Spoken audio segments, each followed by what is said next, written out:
不过，说起那天晚上的梦魇，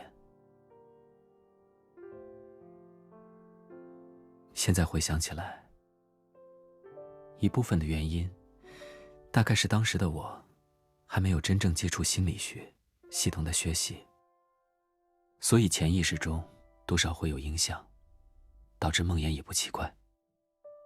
不过，最重要的原因，则是因为你。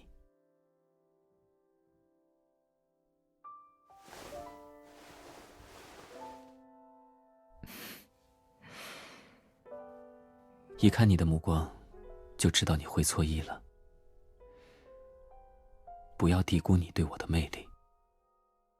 我说的因为你，不是因为那段时间你在准备生日的行动引发了梦魇，而是因为前段时间你在这里忽然想要学习做特色菜的时候，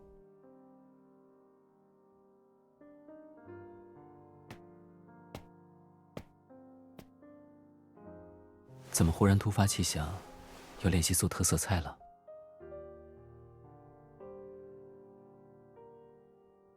订婚后吗？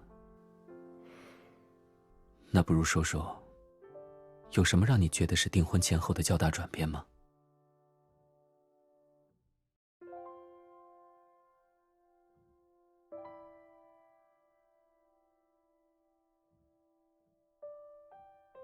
家人。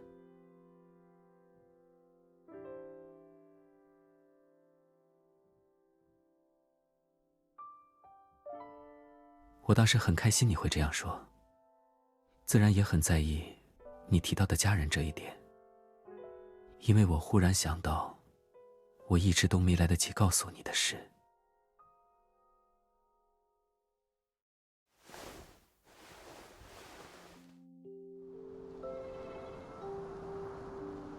自从和你相遇起，你早就在无形中为我打破了那个诅咒，这就是我没来得及告诉你的事。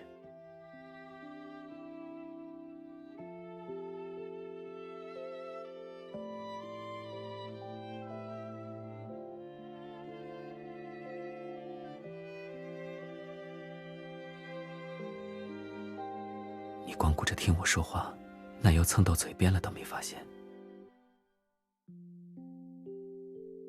别动。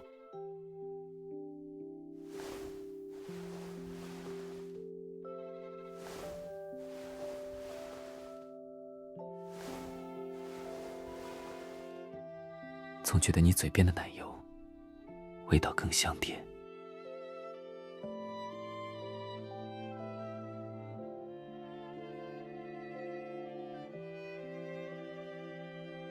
果然你还是这么敏锐。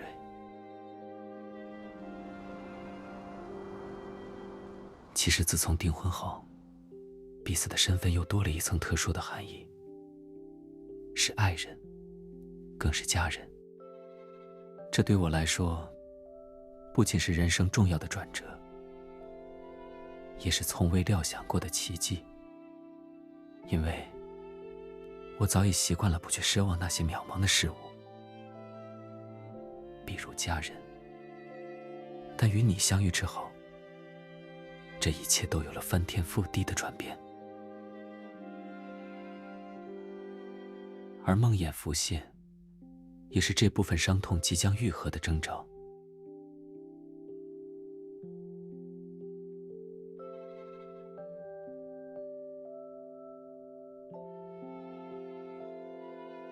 没错，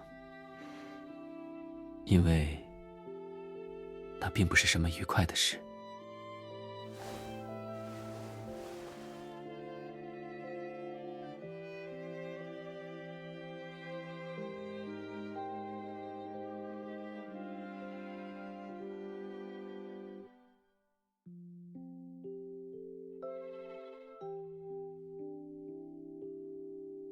你说的没错，无论发生什么。